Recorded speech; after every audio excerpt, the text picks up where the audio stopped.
안녕하세요. 백두산 금융연구소의 백두산입니다. 8월 13일 토요일 밤 10시 40분입니다. 즐거운 주말 보내고 계시죠? 저는 낮에 잘 놀고 와서 좀 전에 씻고 개운하더라고요. 그래서 녹화하고 자야겠다 이 생각이 들어서 카메라를 좀 켜봤습니다. 녹화 시작하기 전에 영상 녹화 일정 공지를 좀 드릴까 하는데요. 이 달력 봤더니 월요일 날 한국 증시가 휴장이더라고요. 그래서 저도 월요일 날 좀 시원하게 제끼도록 하겠습니다. 일단 지금 녹화하는 이 영상은 월요일날 아침 영상을 대체하는 거고요. 월요일날 한국 증시 휴장하니까 월요일날 저녁 영상은 제가 뭐 딱히 나와서 점검할 만한 게 없을 것 같아요. 그러면 이 지금 올라가는 이 영상을 끝으로 해서 이제 일, 월 쉬고 화요일날 아침에 여러분들과 다시 뵙는 걸로 그렇게 하겠습니다. 영상 녹화 일정 공지는 여기서 끝내고 이제 미국 증시 마감을 좀 살펴보도록 하겠습니다. 미국 증시 같은 경우는 또 원웨이 상승을 했습니다. 시원하게 올랐어요. 확실히 요즘에 이 시장의 변동성이 커져 있기 때문에 뭐 이제 좀 증시가 오르면은 정말 탄력적으로 시원시원하게 올라가고 있습니다. 그만큼 여러분들의 심리도 불안불안하시고 또 아마 환호하시는 분들도 많이 계시고 그러실 것 같아요. 그렇지만 그죠? 뭐 시장의 근본적인 거는 딱히 일단 바뀐 건 없다라고 생각합니다. 어떤 점에서 일단 뭐 그런 식으로 이야기를 해드리냐면은 이슈하고 이런 거 저런 거 좀 살펴볼게요. 어젯밤 같은 경우 그러니까 특별히 엄청난 뭐 이슈가 있고 그래서 미국 증시가 폭등하고 그런 건 아니었습니다. 미국 증시가 급등한 이유는 뭐 딱히 없긴 해요. 그냥 이제 지금 시장의 변동성이 확대가 돼 있으니까 자그마한 핑계도 크게 반응하는 것이 지금의 자연스러운 상황인 거죠. 그래서 이렇게 많이 올랐다고 보긴 보는데 그래도 우리는 핑계를 좀 살펴봐야 될 겁니다. 특별한 건 없었고 요것들이 발표가 됐습니다. 이거를 한국말로 뭐라고 번역을 해야 될지 제가 잘 모르겠는데 하여튼 미시간 대학에서 발표하는 경제 지표들이 몇 개가 있었어요. 뭐 5년 인플레이션 기대 뭐 이런 것도 있었고 뭐 소비자 기대 뭐 이런 것도 나왔었고 뭐 소비자 뭐 감성 뭐 이런 것도 있었고 소비자 심리 이런 지표들도 좀 나왔고요. 하여튼 그래요. 이런 지표들이 보면 일부 지표는 인플레이션이 좀 긴축 우려가 좀 심화된다라고 나오는 그런 지표들도 있고 예를 들면 이런 거 뭐 5년 기대 인플레이션 이런 거 같은 경우는 예상치가 2.8이었는데 3.0 나왔단 말입니다. 그리고 지난번 값이 2.9였는데 3.0 나왔으니까 뭐 여전히 소비자들이 혹은 투자자들이 인플레이션에 대한 뭐 기대치가 뭐 높다 이렇게 해석할 수 있겠죠. 이런 거 같은 경우는 뭐 어떤 긴축 우려를 자극시키는 지표일 수 있을 거예요. 그죠? 한편으로 또 이런 지표도 있습니다. 미시간 인플레이션 익스펙테이션스 해가지고 요거 같은 경우는 지난번 값이 5.2였는데 예상치가 5.1이었고 근데 5.0 나왔단 말이죠. 기대 인플레이션이 낮아졌다라는 이야기는 긴축 우려 완화를 이야기도 하고 그죠? 그러니까 이 지표들이 좀 여러 개가 나왔는데 혼조한 모습을 보였다라는 겁니다. 그러니까 지표가 이렇다 할 방향성을 확 보여주진 않는 가운데 이 주식시장 분위기, 주식시장의 감성적인 부분은 지금 굉장히 분위기 좋으니까 그러니까 일단 증시는 많이 올라갔다 일단 이렇게 보고는 있습니다. 그런데 아무튼 재밌는 거는 뭐 이런 지표를 가지고 증시가 올랐다라는 게 재밌는 게 아니고 뭐 증시는 그럴 수 있다라고 치는데 뭐 채권 시장이나 아니면은 뭐 달러 인덱스라든가 이런 반응이 조금 재밌지 않나. 그래서 그런 부분 우리가 좀 봐야 되지 않나 싶습니다. 단순히 미국 주식이 올랐다 이것만 보고 끝내는 게 아니고요. 다른 것도 좀 지켜보긴 해야겠죠. 일단 금리 먼저 좀 보자고요. 일단 장기물 금리, 그죠? 10년물 국채 금리 같은 경우는 일단 하락 마감을 했습니다. 장대 음봉이 나왔죠. 일단 근데 뭐 계속 말씀드리지만 좀 애매한 구간 안에 와 있어요. 예. 그러니까 지금 방향성 정하는 구간이다라고 이야기를 해드리고 있죠. 아래쪽으로 간다라고 하기는 중요한 지지선을 붕괴시키지 않았고 위쪽으로 가기에는 저항이 너무 많아서 이게 어떻게 될까 지금 고민을 하고 있다라고 말씀을 드렸습니다. 근데 만약에 이제 여기서 이렇게 꺾이게 된다라면은 이런 식으로 또다시 고점이 낮아지면서 하락이 진행될 수도 있죠. 이 조만간 이 밑에 있는 지지선을 테스트하러 갈지 그런 부분 좀 보자고요. 근데 아직까지는 할 말 없고 하여튼 그래요. 장기물 금리는 떨어졌습니다. 어떤 이유에서인지 모르겠지만 일단 뭐 장기물 금리는 떨어졌다 이 정도로 보고요. 근데 이제 그 와중에 이제 뭐 2년물 국채 금리든가 아니면 3개월물 국채 금리 같은 경우는 좀 많이 올랐어요. 여기 보시면 올랐죠. 그래서 2년물 국채 금리 같은 경우는 전고점 뚫고 날아가려고 하고 있다. 뭐 위쪽에 있는 매물을 소화하고 있다. 이 정도로 보면 될 것 같고 그 3개월물 국채 금리 같은 경우도 지금 보시면 이제 어딘가 중요한 데를 지지하고 다시 가려고 하고 있죠. 사실 이게 당연한 거예요. 3개월물 국채 금리 같은 경우는 미국 기준금리하고 거의 똑같이 움직이기 때문에 당장 지금 9월 달에 50bp 인상을 하든 75bp 인상을 하든 하여튼 올라간단 말이죠.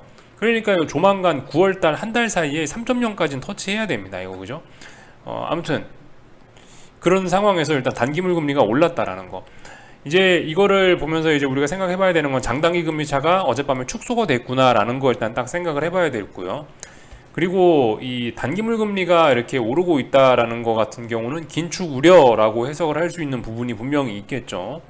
하여튼 그래서 뭐 미시간 대학에서 발표된 경제 지표들이 어떻게 나왔는데 증시는 일단은 뭐 그런 지표들이 딱히 뚜렷한 방향성을 보여주질 않으니까 분위기 좋았던 증시는 급등을 했고, 근데 일단 채권 시장 같은 경우는 일단 긴축 우려를 좀 보인 것 같다. 왜냐? 단기 금리들이 올랐으니까요. 그죠? 일단 긴축 우려라고 반응을 해준 것 같다. 저는 일단 이렇게 보고 있습니다. 거기에 더해서 이제 달러 인덱스 같은 경우도 지금 보시면 이런 식으로 어젯밤에 일단 좀 올라왔거든요. 달러 오르고 단기 금리 오르고 이러니까 뭐 긴축 우려라고 할 만하겠죠. 그죠? 물론 이 달러의 상승을 뭐 다르게 해석하시는 분들도 계시긴 계시더라고요. 제가 그 금요일 저녁 영상이었나 해서 뭐 라인강이 가뭄이라 가지고 유로존 쪽에서 또다시 공급단 부분에 문제가 생겨서 라인강 수운, 뭐 라인강에 관련된 물류가 막혀서 또 물가가 오를 수 있다, 뭐 이런 이야기를 살짝 하긴 했는데, 뭐 그런 부분 때문에 뭐 달러가 올랐다라고 이야기하시는 분도 계시긴 계시는 것 같은데, 그런 부분은 저는 일단 잘 모르겠고요. 하여튼 뭐 단기물 금리가 오르는 날에 달러도 다시 일단 오르긴 올라가지고 이거 긴축 우려라고 해석해도 괜찮지 않겠냐 싶은 생각이 좀 들긴 합니다. 이 기회에 달러 좀 잠깐 점검을 하자면은, 달러 같은 경우는 어젯밤에 일단은 다시 중요한 저항 라인을 돌파한 짝에서 일단은 뭐 쉽게 죽지는 않겠다 정도의 의지를 보이긴 한 것 같아요. 일단 근데 분명한 거 일단 아래쪽으로 가고 있어요. 이 정도 상승을 했다고 해서 이게 다시 상승 추세로 전환이다, 아직 이렇게 이야기할 수 없습니다. 그러니까 물론 중장기적인 상승 추세고 계속 조정 중이긴 한데 이 조정이 이거 하나로 끝났다라고 이야기할 수 없다고요. 더 올라가야 이제 조정이 끝났다라고 이야기할 수 있다고요. 그죠? 하여튼 뭐 이런 모습들이 나타났습니다. 긴축 우려하는 모습들이 나타났죠. 또 그리고 뭐 제가 그냥 긴축 우려라고 하는 게 아니고 재밌는 게 요즘에 이제 금리 인상 관련된 어떤 이런 퍼센티지를 매일매일 체크를 하고 있습니다. 뭐 딱히 요즘 볼 거 없으니까, 증시는 맨날 오르고 있고 뭐 어쨌든 뭐 그런 상황이니까 딱히 볼 거 없으니까 요즘 제가 이걸 맨날 체크하고 있는데, 이제 목요일날 밤 같은 경우는 목요일날 미국장 마감하고 나서는 75bp 인상 가능성이 25%였죠. 근데 어젯밤에 뭐 미시간 관련된 지표가 나오고 나서 뭐 긴축 우려가 뭐 나왔는지 어쨌는지 증시는 올랐는데 일단 75bp 인상 가능성이 31%까지 다시 올라왔다라는 거예요. 25%는 좀 작다라고 생각할지 모르겠는데 31%는 조금 심각하게 봐야 되지 않을까 싶습니다. 그래서 지금 보시면 여전히 긴축 우려라는 게 사라지지는 않았거든요. 다만 이제 조금 정도가 누그러졌다는 생각 정도는 듭니다.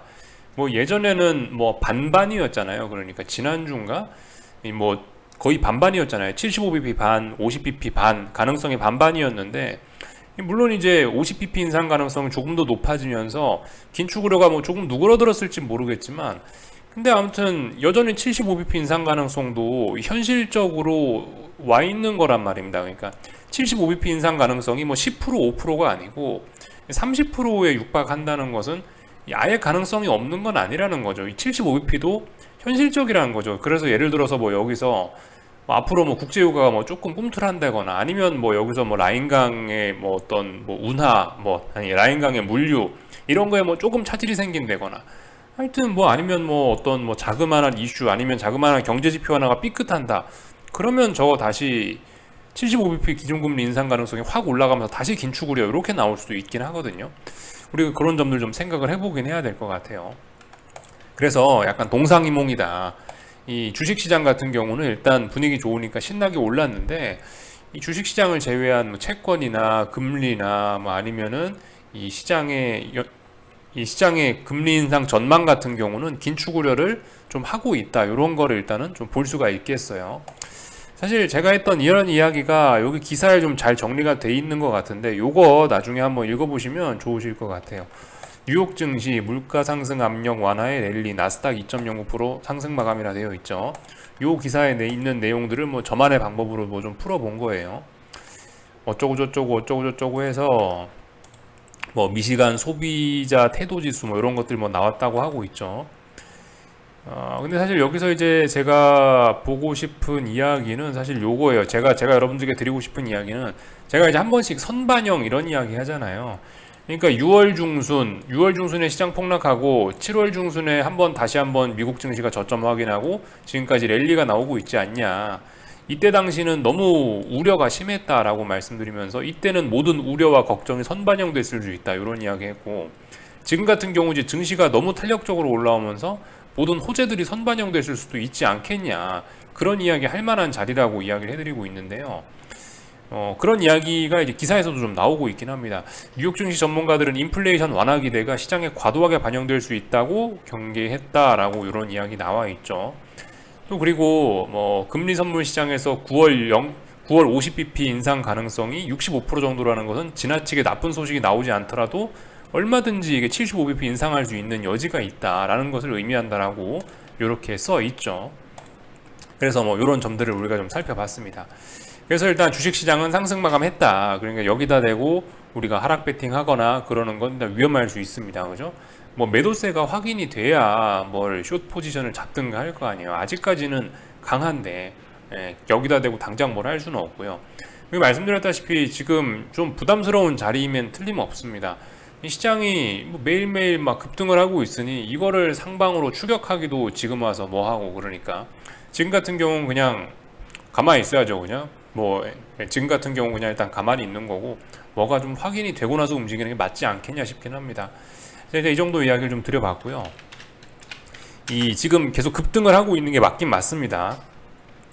그래서 뭐 일단 빅스 같은 경우는 이 S&P가 1.73% 상승 마감을 해서 3% 정도 하락 마감을 하긴 했는데, 지난 2거래일 동안 이 빅스의 움직임이 좀 다소 좀 다른 모습들이 좀 나타나긴 하고 있어요. 지난 2거래일 동안 S&P가 S&P가 언제였죠? 요 날이었죠. 8월 11일 날 같은 경우는 올랐다가 다 빠지면서 빅스가 양봉의 상승 마감을 했었고, 어젯밤 같은 경우는 이렇게 가만히 좀 보시면은 빅스가 하루 종일 원웨이 상승을, 그러니까 이 S&P 지수는 하루 종일 원웨이 상승을 하긴 했는데, 근데 이제 그 빅스 같은 경우는 중간에 이제 원웨이로 죽는 게 아니고 다른 모습을 좀 보였다라는 거죠. 이런 거. S&P 분봉입니다. S&P 분봉하고 지금 S&P 분봉하고 빅스 분봉을 겹쳐 놓은 건데, 이 보시면 어느 순간부터 해서 빅스가 안 죽더니 같이 S&P하고 같이 따라 오르지 않았냐는 겁니다.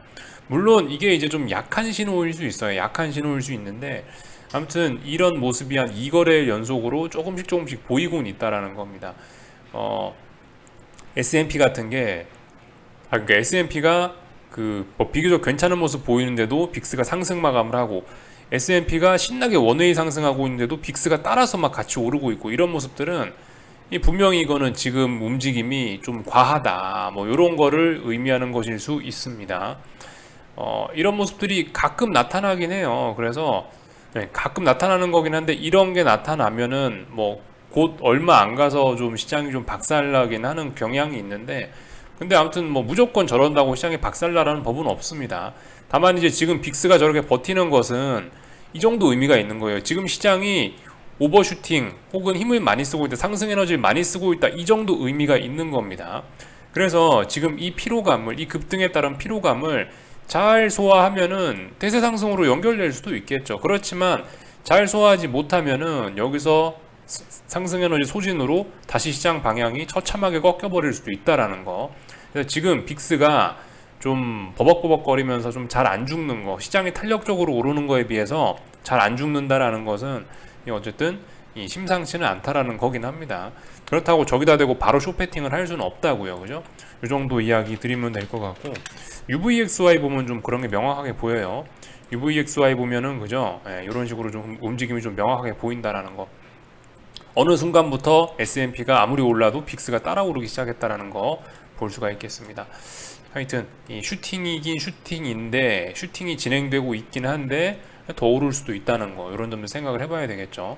하여튼 전 아무것도 안 하고 일단 계속 뭐 지켜만 보고 있습니다. 이 정도 이야기를 드렸고요. 뭐 반도체 지수 이런 것도 당연히 올랐겠죠. 이렇게 되면은 아마 월요일이 아니구나. 뭐 일단 월요일날 밤에도 미국 증시가 잘 버텨준다면은 아무래도 이 화요일날 아침에 한국 증시는 시작이 좋을 수 있겠죠, 그죠? 일단 반도체 지수가 다시 전고점 부근까지 많이 올라왔고, 뭐 이러니까 일단 뭐 한국 증시 좀 좋을 수 있겠지, 삼성전자나 이런 게요. 그리고 어젯밤에 그 테슬라도 당연히 많이 올랐을 거 아닙니까, 그죠? 그러니까 테슬라가 2차 전지 대장으로서 뭐 테슬라가 긍정적인 모습을 보이면은 한국에 있는 LG 에너지 솔루션 이런 것들이 강할 거고, 반도체 지수 올랐으니까 삼성전자 강할 거고, 한국 증시 요즘 받치는 두 축이 2차 전지하고 반도체인데 둘 다 어제 긍정적이었으니까 한국 증시 화요일날 좋을 수 있긴 하겠죠. 그리고 참 화요일날 그러니까 만약에 이제 월요일날 밤에도 미국 증시가 좋게 마감한다라는 가정하에 이야기를 드리는 건데, 여기 보시면은 지금 현재 한국 증시 코스피 같은 경우는 급등할 준비를 또 해놨어요, 그죠? 그런데 지금 저렇게 미국 증시가 좋은 모습 보였다면은, 만약에 이제 특별한 일 없이 월요일날 시장이 개장했었으면 월요일날 원웨이 상승도 가능했다라는 거.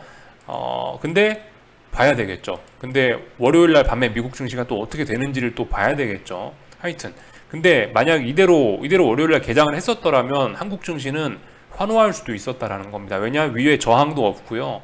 위에 저항도 없고, 또 그리고 급등할 준비도 옵션 시장이나 이런 거에서 다 맞춰놨기 때문에 급등도 할 수 있었다라는 거. 근데 실제로 급등할지 안 할지는 월요일날 밤에 미국 증시 분위기에 따라 달라질 수 있다, 이 정도만 이야기하면 될 것 같습니다. 그래서 이 정도 이야기를 좀 다 드렸고요. 그죠? 그러니까 미국 증시 더 올라갈 수 있다고요. 이 정도 이야기하면 될 것 같고, 국제유가 같은 경우는 어젯밤에 조금 하락 마감을 하긴 했는데, 그죠? 국제유가 같은 경우 어젯밤에 좀 하락 마감하긴 했는데, 확실히 95달러가 부담이긴 해요. 그리고 일단 아래쪽으로 쭉쭉 처지고 있긴 맞습니다. 일단 아래쪽으로 하락 추세예요. 일단 뭐 하락하고 있어요. 그러니까 뭐 이런 점들도 어젯밤 미국 증시에 좀 긍정적인 영향을 미치지 않았을까 싶긴 합니다. 하여튼 하락 추세인데, 말씀드렸다시피 지금 유가하고 금리가 좀 움직임이 좀 답답하죠. 일단 뭐 이 정도 이야기, 뭐 점검 정도만 한번 할게요. 얼추 뭐 다 본 것 같긴 합니다, 그죠? 나머지 더 뭐 드릴 이야기는 없고, 저기 다음 주 증시 일정만 체크하고 마치겠습니다. 다음 주 같은 경우는 일단 주 후반에 중요한 이벤트들이 몇 개 있습니다. 뭐 월화는 건너뛰고요.